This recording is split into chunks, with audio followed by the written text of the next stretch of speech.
ಶ್ರೀ ಗಣಪತಿ ಶಾರದಾ ಗುರುಭ್ಯೋ ನಮಃ.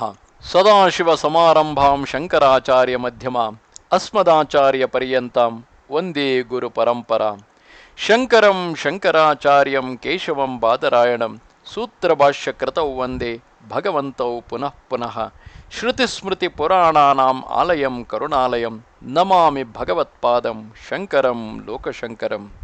ಶ್ರೋತೃಗಳಿಗೆ ಶ್ರೀ ಶಂಕರ ವಿಜಯದ 6ನೆಯ ಸಂಧಿಗೆ ಸ್ವಾಗತ. ಈ ಭಾಗದಲ್ಲಿ ಶಿವಗುರುವು ಮಹತ್ವೈಭವದಿಂದ ತನ್ನ ಕುಮಾರನಾದ ಶಂಕರನಿಗೆ ವಿದ್ಯುಕ್ತವಾಗಿ ಚೌಡಕರ್ಮವನ್ನು ನೆರವೇರಿಸಿ ತರುವಾಯ ನಶ್ವರವಾದ ದೇಹವನ್ನು ತೊರೆದು ಪರಶಿವನ ಪದವನ್ನು ಸೇರಿದುದು.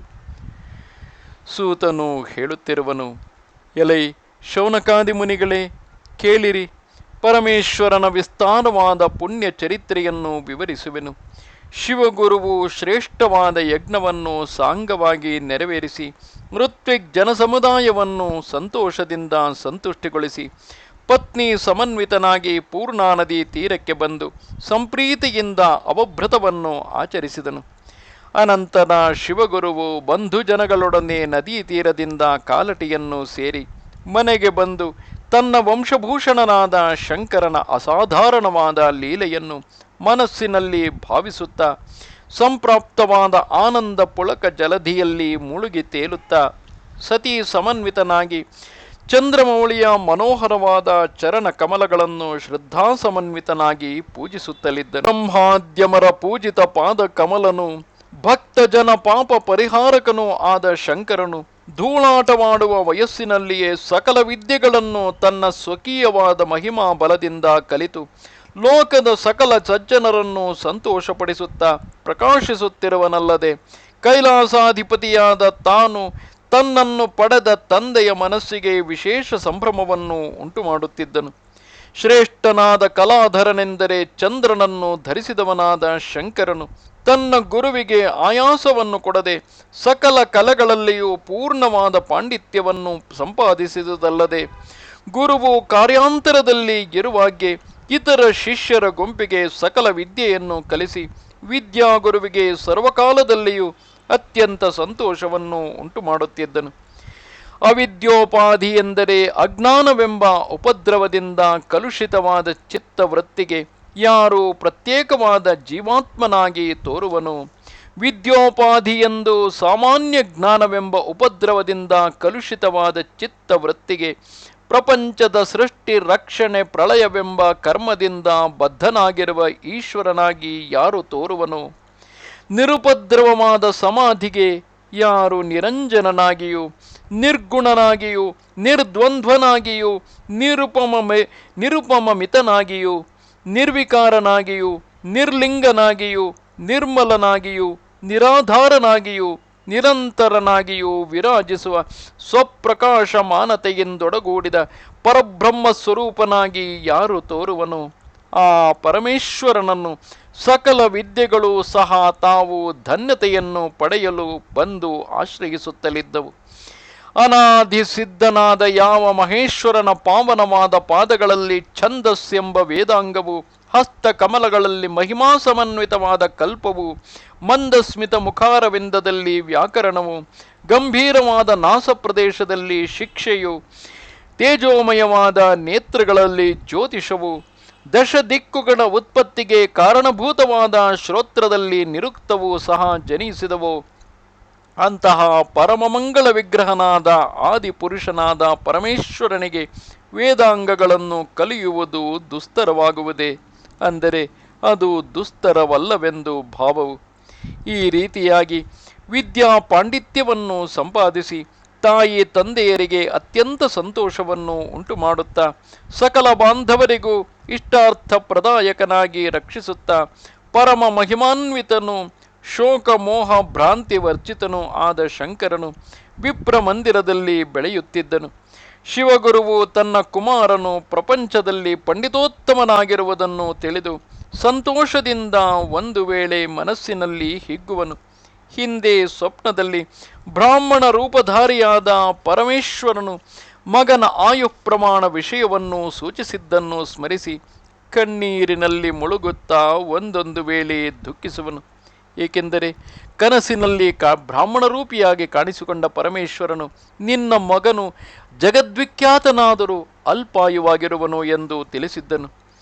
ಹೀಗೆ ಶಿವಗುರುವು ಜಗದ್ವಂದ್ಯನಾದ ಪರಶಿವನನ್ನು ತನ್ನ ಮಗನೆಂದೇ ಭಾವಿಸಿ ಆತನಿಗೆ ದೀರ್ಘಾಯುವನ್ನು ಕರುಣಿಸಿ ರಕ್ಷಿಸಬೇಕೆಂದು ಪರಮೇಶ್ವರ ಪಾದಾರವಿಂದವನ್ನು ಬಹಳ ಭಕ್ತಿಯುತ ಚಿತ್ತನಾಗಿ ಪೂಜಿಸುತ್ತಾ ಗಿರಿಜಾ ವಲ್ಲಭನ ಪಾದ ಕಮಲಗಳಲ್ಲಿ ನಮಸ್ಕರಿಸಿ ದಿನ ದಿನವೂ ಬೇಡಿಕೊಳ್ಳುತ್ತಲಿರುವನು.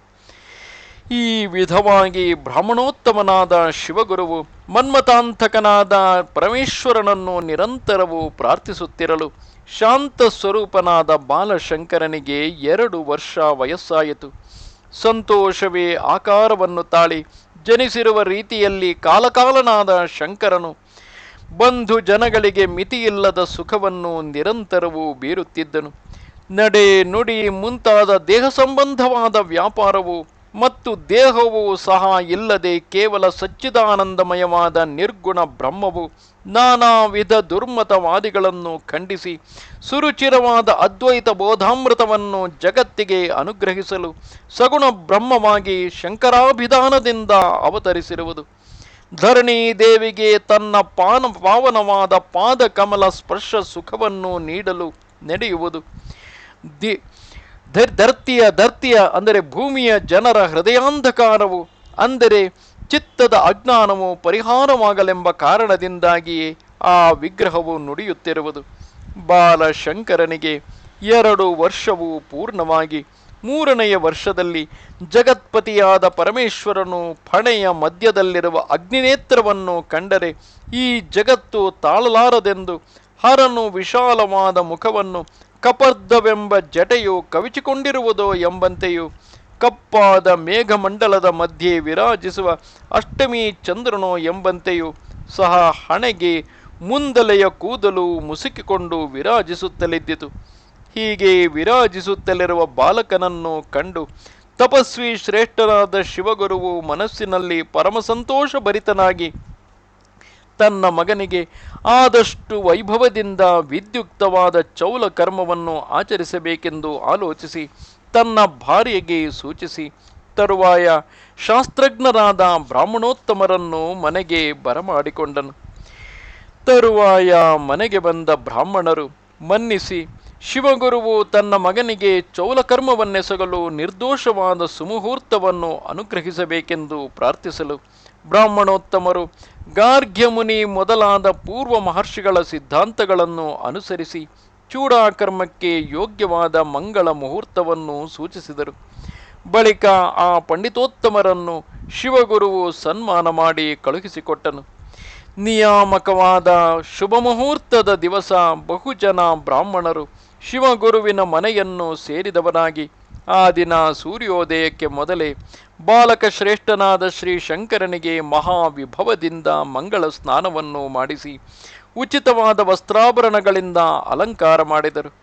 ಮಂತ್ರ ಕೋವಿದರಾದ ಬ್ರಾಹ್ಮಣರು ಪುಣ್ಯಾಹ ನಾಂದಿ ಮೊದಲಾದ ಶುಭತಮವಾದ ಕರ್ಮಗಳನ್ನು ಆಚರಿಸಲು ಬಂಧು ಜನರೆಲ್ಲರೂ ನೆರೆದು ವಿದ್ಯುಕ್ತವಾದ ಹೋಮಗಳನ್ನು ಆಚರಿಸಿ ಸಕಲ ದೇವತೆಗಳನ್ನು ಸಂತುಷ್ಟಿಗೊಳಿಸಿದರು. ಆಕಾಶದಂತೆ ವಿಸ್ತಾರವುಳ್ಳ ತಲೆಗೂದಲುಳ್ಳವನಾದ ವ್ಯೋಮಕೇಶನಿಗೆ ದೇವಗಂಗಾ ನದಿಯಿಂದ ತೊಳೆಯಲ್ಪಟ್ಟ ಘನತರವಾದ ಜಟಾ ಕಲಾಪದಿಂದೊಡಗೂಡಿದ ಕಪರ್ದಿಗೆ ಅಮೃತ ಕಿರಣಗಳಿಂದ ಶೋಭಿಸುವ ಚಂದ್ರನನ್ನು ಶಿರಸ್ಸಿನಲ್ಲಿ ಧರಿಸಿದ ಸಾಕ್ಷಾತ್ ಪರಶಿವನಿಗೆ ದೇವನದಿಯನ್ನು ಶಿರಸ್ಸಿನಲ್ಲಿ ಧರಿಸಿದ ಭುಜಗಭೂಷಣನಾದ ಪರಮೇಶ್ವರನಿಗೆ ಕಮಲ ಸಂಭೂತನಾದ ಬ್ರಹ್ಮನಿಂದ ವಂದನೆಯನ್ನು ಪರಿಗ್ರಹಿಸುವ ರಮಣೀಯವಾದ ಪಾದಸಾರಸಯುಗ್ಮವಾದ ಸಕಲ ಸುರಕುಲ ಶ್ರೇಷ್ಠನಾದ ಶ್ರೀ ಶಂಕರನಿಗೆ ಚೌಲಕರ್ಮವನ್ನು ಆಚರಿಸಿದರು. ಬಳಿಕ ಶಿವಗುರುವು ಪರಿಪರಿಯಾದ ದಾನಗಳಿಂದಲೂ ದಿವ್ಯವಾದ ಮೃಷ್ಟಾನ್ನ ಭೋಜನ ಗಂಧ ಪುಷ್ಪ ತಾಂಬೂಲ ದಕ್ಷಿಣಾದಿಗಳಿಂದಲೂ ಬ್ರಾಹ್ಮಣ ಸಂಕುಲವನ್ನು ಸಂತುಷ್ಟಿಗೊಳಿಸಿ ಸಕಲ ಬಾಂಧವರನ್ನು ವಸ್ತ್ರಾಭರಣವೇ ಮೊದಲಾದ ಉಡುಗೆಗಳಿಂದ ಉಪಚರಿಸಿ ಸಾಕ್ಷಾತ್ ಪರಶಿವನಿಗೆ ತಾನು ನಿಜವಾಗಿ ಗುರುವಾಗಿ ವಿರಾಜಿಸುತ್ತಲಿದ್ದನು.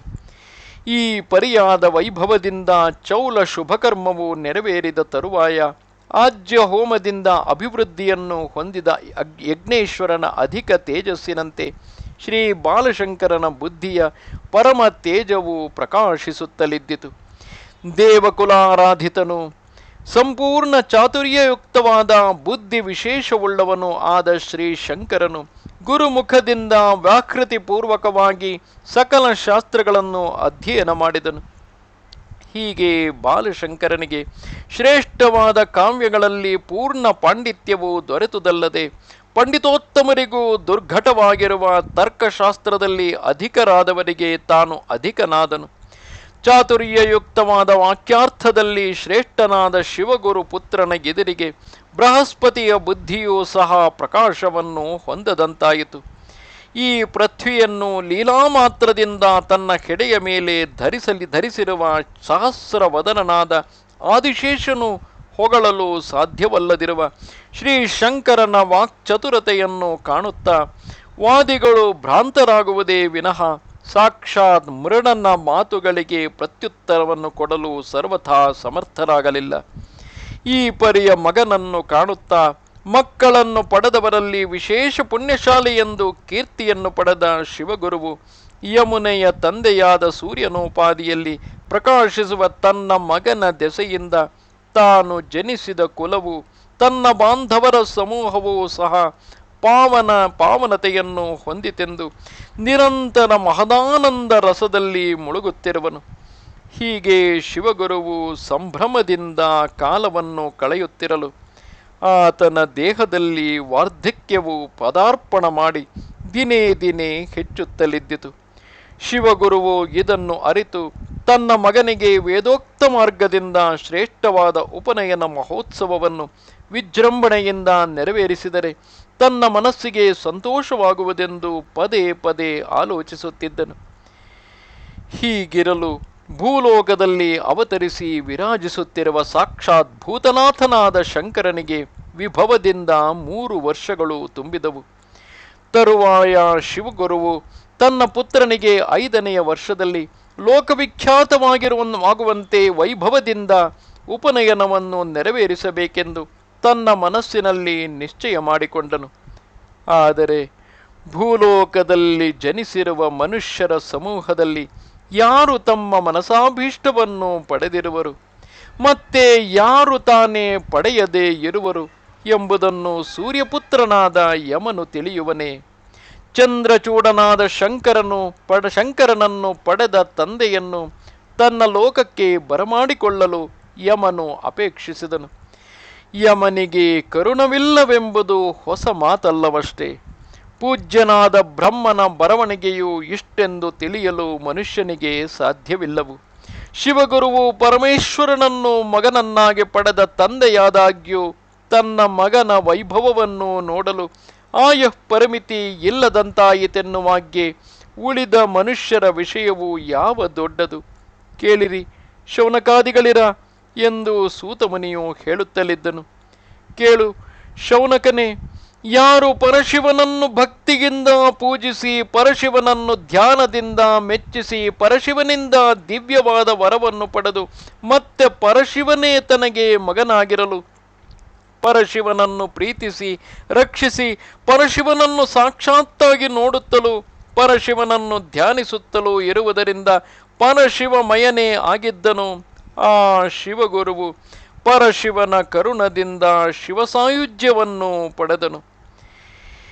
ಈ ರೀತಿಯಾಗಿ ಶಿವಗುರುವು ನಶ್ವರವಾದ ದೇಹವನ್ನು ತೊರೆದು ಶಾಶ್ವತವಾದ ಶಿವಲೋಕವನ್ನು ಸೇರಲು ಸ್ತ್ರೀ ಶಿರೋಮಣಿಯಾದ ಆರ್ಯಾಂಬೆಯು ತನ್ನ ಪತಿಯ ಮೃತದೇಹವನ್ನು ಕಂಡು, ಅಯ್ಯೋ ದೈವವೇ, ಪ್ರಾಣನಾಥನನ್ನು ತೊರೆದು ನನ್ನ ಪ್ರಾಣವು ಉಳಿಯುವುದೆಂತು ಎಂದು ಹಾಹಾಕಾರದಿಂದ ಪ್ರಲಾಪಿಸುತ್ತಾ ಮೂರ್ಛಾಪನ್ನಳಾಗಿ ನಿಂತ ನಿಲುವಿನಿಂದಲೇ ಬಿದ್ದು ಬಿಟ್ಟಳು. ಹೀಗೆ ಸ್ವಲ್ಪ ಕಾಲ ಮೂರ್ಛೆಯಲ್ಲಿದ್ದು ತರುವಾಯ ಚೇತರಿಸಿಕೊಂಡು ಎದ್ದು ತನ್ನ ಮನೋವಲ್ಲಭನ ದೇಹವನ್ನು ನೋಡುತ್ತಾ ದುಃಖಾತಿರೇಕದಿಂದ ಹಂಬಲಿಸುವವಳಾಗಿ, ಎಲೈ ಕಾಂತನೇ, ದಯೆಯಿಲ್ಲದೆ ನನ್ನನ್ನು ಅನಾಥಳನ್ನಾಗಿ ಮಾಡಿ ಅಗಲಿದೆಯೇಕೆ? ನನಗೆ ಏನು ಗತಿ? ಎಲೈ ವಲ್ಲಭನೇ, ಲೋಕಪೂಜ್ಯನಾದ ಪರಮೇಶ್ವರನು ಪ್ರೇಮದಿಂದ ಕೊಟ್ಟ ನಿನ್ನ ಮಗನನ್ನು ಯಾರಿಗೆ ವಹಿಸಿದೆ? ಎಂದು ಹಲವು ಬಗೆಯಾಗಿ ಹಲಬುತ್ತಲಿದ್ದಳು. ಮತ್ತೆ ಪತಿಯನ್ನು ನೋಡುತ್ತಾ, ಹಾ ಹಾ ಬ್ರಾಹ್ಮಣ ಶ್ರೇಷ್ಠನೇ, ನೀನೇ ನನಗೆ ಸಕಲ ಸಂಪತ್ತೆಂದು ನಂಬಿರಲು ಅರ್ಧಾಂಗಿಯಾದ ನನ್ನನ್ನು ತೊರೆದು ನೀನು ಮೋಕ್ಷರಾಜ್ಯವನ್ನು ಕುರಿತು ಪ್ರಯಾಣ ಮಾಡಿದುದು ವಿಹಿತವೇ? ಮಕರ ಧ್ವಜಾಂತಕನಾದ ಪರಶಿವನು ಏಕೆ ದಯಾಹೀನನಾದನು ಎಂದು ನಾನಾ ವಿಧವಾಗಿ ಹಂಬಲಿಸುತ್ತಾ ಸಕಲ ಜನರ ಮನಸ್ಸು ಕರಗುವಂತೆ ಆರ್ಯಾಂಬೆಯು ದುಃಖಿಸುತ್ತಲಿದ್ದಳು. ಇಂತೂ ದುಃಖಪಡುತ್ತಲಿರುವ ತಾಯಿಯನ್ನು ಕಂಡು ಶಂಕರನು ಆಕೆಯನ್ನು ಕುರಿತು, ಎಲವು ತಾಯಿಯೇ, ಈ ಪರಿಯಾದ ದುಃಖವೇಕೆ? ಹುಟ್ಟುವುದು, ಸಾಯುವುದು ಇವುಗಳೆಲ್ಲವೂ ಪ್ರಾಪಂಚಕವಾದ ಮಾಯೆಯೇ ವಿನಃ ಬೇರೆಯುಂಟೆ?